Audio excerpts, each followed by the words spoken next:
تو ہمیں تو کوئی شوق نہیں ہے دیدار کا، کیا ہے، کس کو شوق ہے؟ دنیا کا شوق ہے بس، یہ کر لیں وہ کر لیں، یہ ہو جائے وہ ہو جائے. اور یہ تو ایسی بات ہے کہ بہت زیادہ قیمتی بات ہے، اللہ کی ملاقات. دنیا میں انسان دیکھیں اللہ کی ملاقات کی تیاری کے لیے آیا ہے،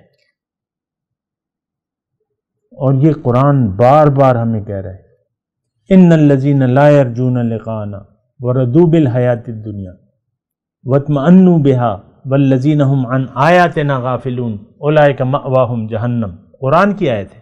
ہم تو دیکھیں قرآن سنتے ہیں، وہ تو آپ کو پتہ ہے کیا ہمارا سلوک ہے قرآن کے ساتھ، لیکن خیر یہ آیت میں آپ کو سنا رہا ہوں. وہ لوگ جو میری ملاقات کی امید نہیں رکھتے اور دنیا کی زندگی پر راضی ہو گئے اور اس وقت مطمئن بھی ہیں اور میرے احکامات سے غافل ہیں، ان کا ٹھکانہ جہنم ہے. اعوذ باللہ من الشیطان الرجیم، بسم اللہ الرحمن الرحیم. اللہم صلی علی سیدنا محمد معدن الجود والکرم وآلہ وسلم. سامعین و ناظرین اکرام، السلام علیکم ورحمۃ اللہ وبرکاتہ. آج کا ہمارا موضوع یہ ہے کہ ہم دنیا میں کیا ہم اللہ تعالیٰ کی ملاقات کی تیاری کے لیے آئے ہیں؟ دیکھیں بات یہ ہے کہ بہت سی باتیں ایسی ہوتی ہیں. ایک تو آپ یہ بات نوٹ کر لیں کہ جس چیز کا تعلق باطن سے ہو جائے تو وہ ہماری عقل کی حدود سے باہر ہو جاتی ہے. جو چیز ہماری عقل کی حدود سے باہر ہو جائے وہ ہماری سمجھ میں نہیں آتی. بنیادی طور پہ ایک بات نوٹ کر لیں. مثال کے طور پہ میرے کندھے پہ 2 فرشتے بیٹھے ہیں، آپ کو نظر آ رہے ہیں؟ مجھے بھی نہیں نظر آ رہے. اور آپ دیکھیں اب اللہ جو ہے ہمیں دیکھ رہا ہے لیکن ہمیں تو اس کا احساس نہیں ہے. آپ دیکھ لیں زندگی میں تنہائی میں آپ گناہ جو ہے آپ تنہائی میں کرنا چاہتے ہیں یا ایسے کوئی نہ دیکھے، تخلیہ. تو اب میں ویسے ایک بات کہہ رہا ہوں، جو چیز باطن سے تعلق رکھتی ہے تو وہ ہماری عقل کی حدود سے باہر ہو جاتی ہے، اس پہ ہمارا، اور جس چیز کے بارے میں عقل کام نہیں کرتی وہ ہماری عقل میں نہیں آتا.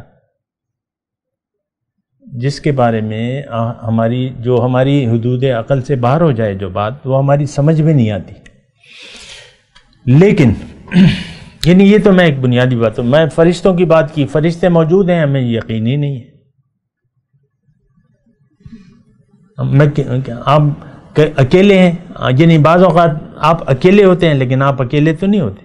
اللہ نے فرمایا کہ تم 2 ہوتے ہو، تیسرا میں ہوتا ہوں، تم 3 ہوتے ہو، چوتھا میں ہوتا ہوں. قرآن کی آیت کا مفہوم، اور میں تمہیں دیکھ رہا ہوں. تو بہرحال اللہ کی ملاقات کی میں بات کر رہا تھا. دیکھیں ہمارا تعلق جو ہے، حقیقت جو ہے وہ ہماری باطن ہے، ظاہر نہیں ہے. ایک بات یہ نوٹ کر لیں، وہ باطن جو ہماری سمجھ سے بالاتر ہے لیکن حقیقت میں ہم باطن ہیں. یہ ایک بات یہ تو سمجھ میں آتی ہے نا. ایک ظاہر ہے، ایک روح ہے. اب روح تو ہماری سمجھ میں نہیں آتی اور وہ سمجھ میں آ بھی نہیں سکتی. کیوں؟ کہ وہ عقل کی حدود سے ماورا ہے.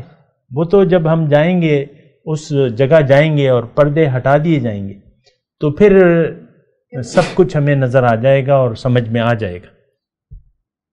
مثال کے طور پہ قبر میں جب فرشتے آئیں گے تو ہر ایک دیکھ لے گا اسے. ابھی تو فرشتے نظر نہیں آ رہے نا. جب قبر میں مردہ رکھا جائے گا تو دو فرشتے آئیں گے تو وہ فرشتوں کافر بھی دیکھے گا ان کو، کیونکہ پردے ہٹ جاتے ہیں نا. موت جو ہے یہ ظاہر جو ہے ایک پردہ ہے، تو جب تک آپ ظاہر کے پردے میں ہیں آپ کو باطن آپ کی عقل میں نہیں آ سکتا. ایک بات نوٹ کر لیں. دوسری بات یہ ہے کہ نشانیوں سے پتہ چلتا ہے، یقین کر لیتے ہیں نشانیوں سے. یعنی جو چیز سمجھ میں نہیں آ رہی تو اس کی نشانیاں ہوتی ہیں. نشانیوں سے آپ ایک چیز کا پتہ چلا لیتے ہیں کہ ہاں، یا کسی خبر دینے والی کی خبر سے آپ کو یقین آ جاتا ہے. جو صاحب یقین شخص ہو، جو یقین والا ہو، تو اس سے مثال کے طور پہ آپ کے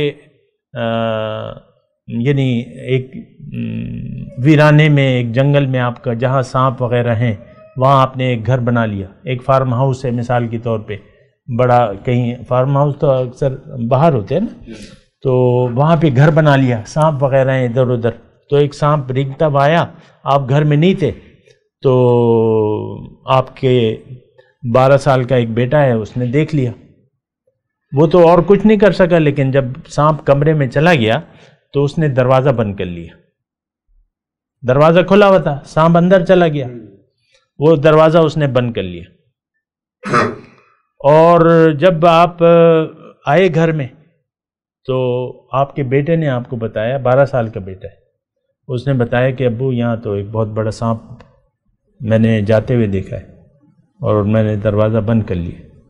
اب آپ مجھے بتائیں کہ اس کو جھوٹ بولنے کی کیا ضرورت ہے؟ آپ یقین کریں گے کہ نہیں کریں؟ مخبر صادق، یہ حضور صلی اللہ علیہ وسلم کے بارے میں سچی خبر دینے والے پیغمبر آتا ہے، وہ باتیں بتاتا ہے کہ جو ہمیں معلوم نہیں ہوتی، تو اس کی بات پر یقین کر لینا چاہیے۔ وہ آیا، اس نے کہا اللہ ہے اور اکیلا ہے، مان لو، معبود واحد ہے، مان لو، محبوب واحد ہے، مان لو۔ وہ کہتے ہیں میں نے جنت دیکھی ہے، دوزخ کا مطالعہ کیا ہے، میں دیکھ کے آیا ہوں، مان لو۔ اچھی زندگی گزارو گے تمہارے لیے جنت ہے، مان لو، یقین کر لو، ایسا یقین کر لو جیسے کہ تم بول رہے ہو، جیسے کہ تم بات کر رہے ہو، بات کرنا یقینی ہے، میری آواز آ رہی ہے آپ کو، تو اسی طرح وہ بھی بات، پیغمبر کی بات پر یقین کر لو۔ ایمان والوں کی پہلی نشانی یہ ہے، الف لام میم ذالک الکتاب لا ریب فیہ ھدی للمتقین الذین یؤمنون بالغیب۔ ایمان والوں کی، متقی لوگوں کی پہلی نشانی یہ ہے کہ جو چیز غیب سے تعلق رکھتی ہے اس پر ان کا یقین ہوتا ہے۔ مخبر صادق، صادق الامین حضور کا ہے نا لقب، اور وہ آخر تک تھے، امانت دار بھی تھے اور سچے بھی تھے۔ پہلی جب وہ حکم ہوا کہ وَأَنذِرْ عَشِيرَتَكَ الْأَقْرَبِينَ، کوہ صفا پہ چڑھے، جو حاج میں آپ جاتے ہیں نا، وہاں چکر لگاتے ہیں، وہ ان کی حرم سے باہر تھی، پہاڑی تھی، اور ان کے اجتماع جیسے ہمارا کپنی باغ ہے یا جو، تو اجتماع عام کے لیے وہ بلاتے تھے، تو انہوں نے بلایا، مکمل حدیث ہے، تو انہوں نے ایک بات کہی، مکمل حدیث تو میں نے بھی وقت کی کمی کی وجہ سے میں نہیں سنا رہا، انہوں نے بات کہی کہ بھئی میں اس وقت ہمارا کوئی دشمن نہیں ہے، سارے لوگ جمع ہو گئے، ان سے کہا کہ بھئی ہمارا کوئی دشمن نہیں ہے، لیکن اگر میں تمہیں کہوں کہ اس پہاڑ کے پیچھے ایک لشکر جرار ہے اور تم پہ حملہ آور ہونے والا ہے اور تم اپنے بچاؤ کی تدبیر کر لو، تو کیا تم میری بات کی تصدیق کرو گے؟ اَأَنْتُمْ مُصَدِّقِیَّ؟ تو تمام لوگوں نے کہا کہ ہاں ٹھیک ہے، آپ نے تو یعنی ظاہر ہمارا کوئی دشمن بھی نہیں ہے، نہ کسی سے دشمنی ہے، نہ ایسے حالات ہیں، لیکن اگر آپ کہہ رہے ہیں، آپ نے ساری زندگی جھوٹ نہیں بولا ہے، تو ہم آپ کی اس بات پہ بھی یقین کر لیں گے۔ تو میں آپ سے صرف، باقی تو جو ہوا تو یہی میں بات کروں کہ ایک سچا خبر دینے والا اگر آپ کو خبر دے تو آپ یقین کر لیں، اور یہاں ایمان بالغیب شرط ہے، یہ بات بھی نوٹ کر لیں کہ آپ وہ اس چیز پر یقین کر لیں جو بتائی جا رہی ہے اللہ کی طرف سے اور رسول کی طرف سے۔ ہمارا مسئلہ یہ ہے کہ ہمیں نہ اللہ کی باتوں پہ یقین ہے نہ رسول کی باتوں پہ یقین ہے، نہیں ہے۔ قرآن کو کس طرح آپ نے پس پش ڈال دی ہے، اب دیکھ لیں۔ تو مسئلہ جو ہے بہت زیادہ خراب ہو جاتا ہے۔ میں یہ کہہ رہا تھا کہ دنیا میں دیکھیں، اب اللہ نے کہا ہے کہ بھئی تمہاری اور میری ملاقات روز قیامت ڈن ہے۔ حضور صلی اللہ علیہ وسلم بیٹھے ہوئے تھے، صحابہ کرام بیٹھے ہوئے تھے، رات کا وقت تھا، چاند نکلا ہوا تھا، پورے جوبن پہ تھا۔ اللہ کے رسول نے فرمایا کہ دیکھو قیامت کے دن تم اسی طرح، جس طرح چاند کو دیکھ رہے ہو، اسی طرح اپنے رب کا دیدار کرو گے۔ تو ہمیں تو کوئی شوق نہیں ہے دیدار کا، کیا ہے، کس کو شوق ہے؟ دنیا کا شوق ہے، بس یہ کر لیں، وہ کر لیں، یہ ہو جائے، وہ ہو جائے، اور یہ تو ایسی بات ہے کہ بہت زیادہ قیمتی بات ہے۔ اللہ کی ملاقات، دنیا میں انسان دیکھیں اللہ کی ملاقات کی تیاری کے لیے آیا ہے، اور یہ قرآن بار بار ہمیں کہہ رہا ہے ان الذین لا یرجون لقاءنا وردوا بالحیات الدنیا واطمأنوا بها والذین هم عن آیاتنا غافلون اولئک مأواہم جہنم۔ قرآن کی آیت ہے۔ ہم تو دیکھیں قرآن سنتے ہیں، وہ تو آپ کو پتہ ہے کیا ہمارا سلوک ہے قرآن کے ساتھ، لیکن خیر یہ آیت میں آپ کو سنا رہا ہوں، وہ لوگ جو میری ملاقات کی امید نہیں رکھتے اور دنیا کی زندگی پر راضی ہو گئے اور اس وقت مطمئن بھی ہیں اور میرے احکامات سے غافل ہیں، ان کا ٹھکانہ جہنم ہے۔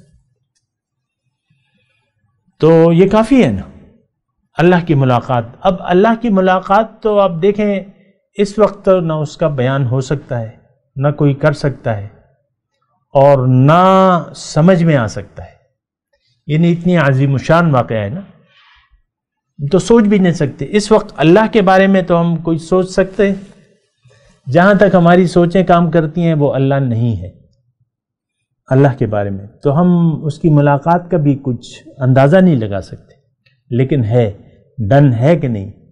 وہ کیا شعر ہے؟ حشر کا دن ہے ان کی زیارت کا دن، ایسے یوم قیامت پہ ہم تو قیامت سے ڈرتے ہیں نا، ایسے یوم قیامت۔ تو دیکھیں یہ ایک بہت سچی بات ہے، اللہ نے قرآن میں فرمایا، ہمیں تو اللہ کی کسی بات پر بھی یقین نہیں ہے۔ وَإِنَّهُ لَحَقٌّ مِثْلَ مَا أَنْتُمْ تَنْطِقُونَ، اور یہ سچ ہے جس طرح تم باتیں کر رہے ہو آپس میں۔ وَآخِرُ دَعْوَانَا أَنِ الْحَمْدُ لِلَّهِ رَبِّ الْعَالَمِينَ، وَآخِرُ دَعْوَانَا أَنِ الْحَمْدُ لِلَّهِ رَبِّ الْعَالَمِينَ۔ مولایا صلی وسلم دائما ابدا علی حبیبک خیر الخلق کلہم۔